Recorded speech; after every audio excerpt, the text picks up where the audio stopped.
What's up guys, Chris here from Mainly Mesh. We've already recorded this entire video. For the second day in a row, my mic wasn't on. So here we go, take two. Hopefully we'll be a little bit more efficient. So today we're trying to show you a little visually about how our first category of whip, which we denoted as drag, can affect the whip of the pocket while still controlling for all of the other variables. So we have with me here, and the best display is on the ground to start.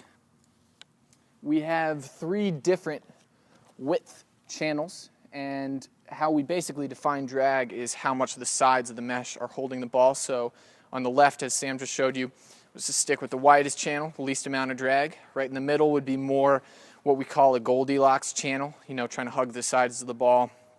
And on the furthest left, I probably messed up the directions there, is the stick with the tightest channel and thus the most amount of drag. So we've also tried to control for the other variables, no hook or catch because there's no shooting strings, there's not excessive bagging. We've kept a very reasonable amount of slope in each one of these sticks, as you will see. It's very similar slopes here, even with our stick with the tightest channel, very similar from the side. But each of these is going to perform very differently. So, starting at the bottom, now we're here. We have the stick with the least amount of drag, the widest channel. You can see the sides of the channel are not hugging the ball. So this stick is going to have very little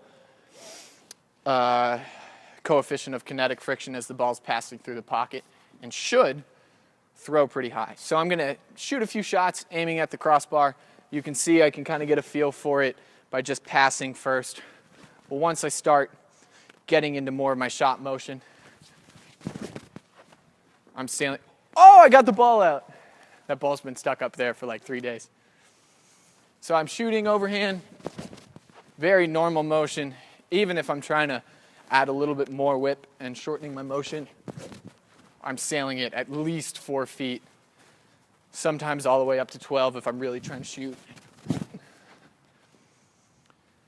And that's me aiming for the crossbar. With that one, now we have more of our standard amount of channel.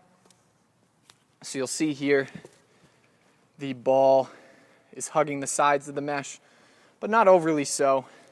Still very similar slope. And we're going to see that even without shooting strings, as I'm shooting for the crossbar, a little bit high, trying to get used to it. I'm only about a foot over the crossbar, which can really just be accounted by the fact that there's no shooting strings in this stick. And I'm going through a pretty full motion. Now, if we try our stick with the extreme amount of drag, we see here the ball is being caught by the amount of drag. You can see it on the side as well. And when you look from a facial shape, you definitely see that this channel is over tight. And we're going to see now, as we shoot at crossbar, we're hitting more like a low pie, as some would say. So I'm still aiming for the crossbar. I was right 3 or 4 feet below. I'm only shooting from probably 5 yards out. Uh-oh. That's what's known as an anomaly. So one more. You see that I'm hitting a good 5 feet below from only 5 yards away.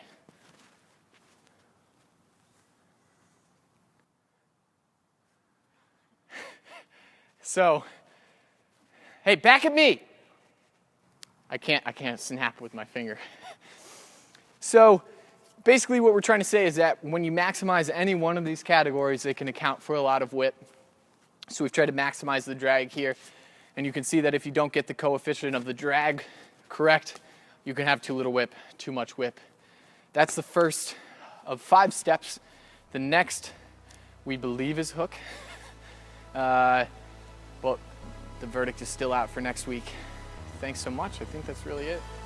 We'll catch you guys next time. Talk it to you. Sorry, can we fire Derek right here? he's in the video way more.